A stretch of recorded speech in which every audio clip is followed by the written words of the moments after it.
ஓம் ஞான ரூபாய வித்மஹே சக்தி அம்சாய தீமஹி தன்னோ சக்தி அம்மா பிரச்சோதயாத். ஓம் நமோ நாராயணி, ஓம் நமோ நாராயணி, ஓம் நமோ நாராயணி. இன்று நல்ல நாள். அன்பார்ந்த 12 ராசிக்காரர்களுக்கும் இன்றைய கோச்சாரப்படி உங்களுடைய ராசி பலன்களை பார்ப்போம்.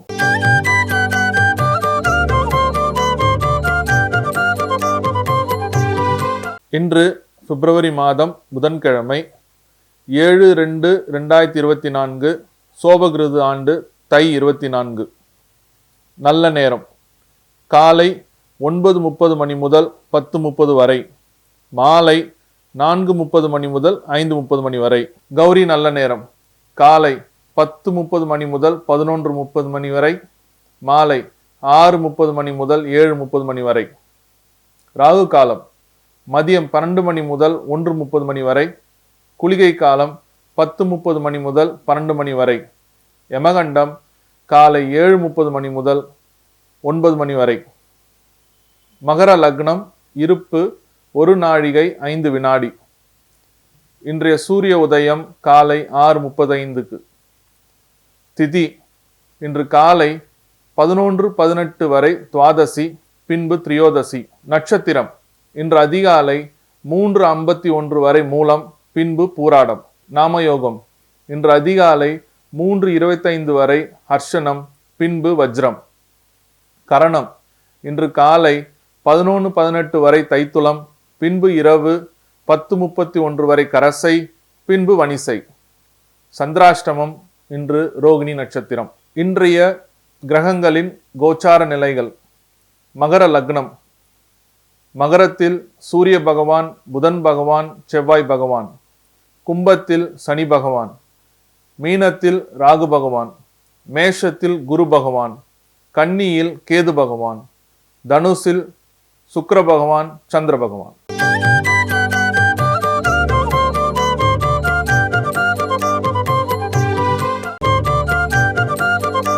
மகர ராசிக்காரர்களே, இன்றைய நாள் உங்களுக்கு ஒரு சினம் உள்ள நாளாக அமையும். சினம்னா கோபம், அப்படிப்பட்ட நாளாக அமையும்.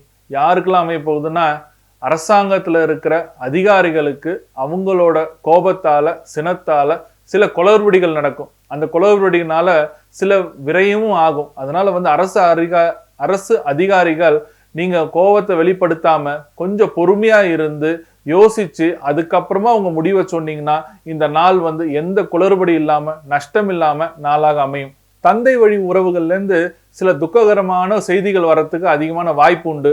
அதனால எந்த ஒரு செய்தி வந்தாலும் சரி, அதை ரொம்ப ஒரு கேஷுவலா எடுத்துக்கிட்டு பொறுமையா அதை ஹேண்டில் பண்ணீங்கன்னா உங்களுக்கு ஒரு கோபம் இல்லாத, எந்த ஒரு டென்ஷன் இல்லாத நாளாக அமையும்.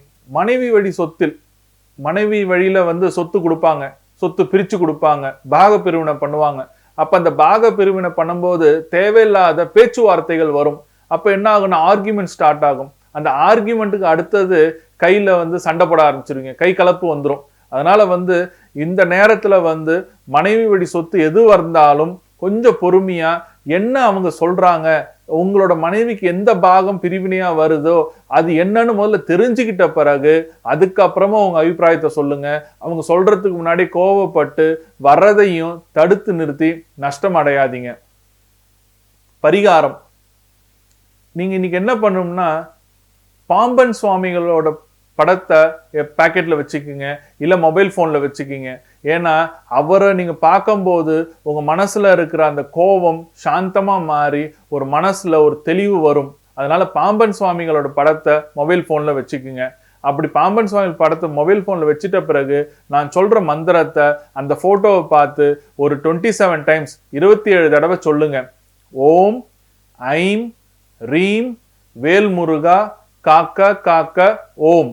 ஓம் ஐம் ரீம் வேல்முருகா காக்க காக்க ஓம்.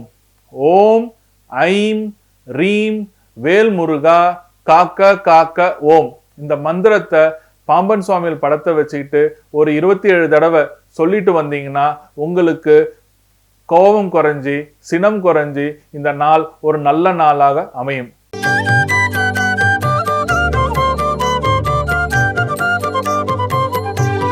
கனவுகளும் அதன் பலன்களும். அதுல முதல்ல என்ன சொல்றேன்னா, உங்க கனவுல இருசக்கர வாகனம் ஓட்டுற மாதிரி ஒரு கனவு வந்ததுன்னா வறுமைக்கு உண்டான எச்சரிக்கைன்னு அர்த்தம்.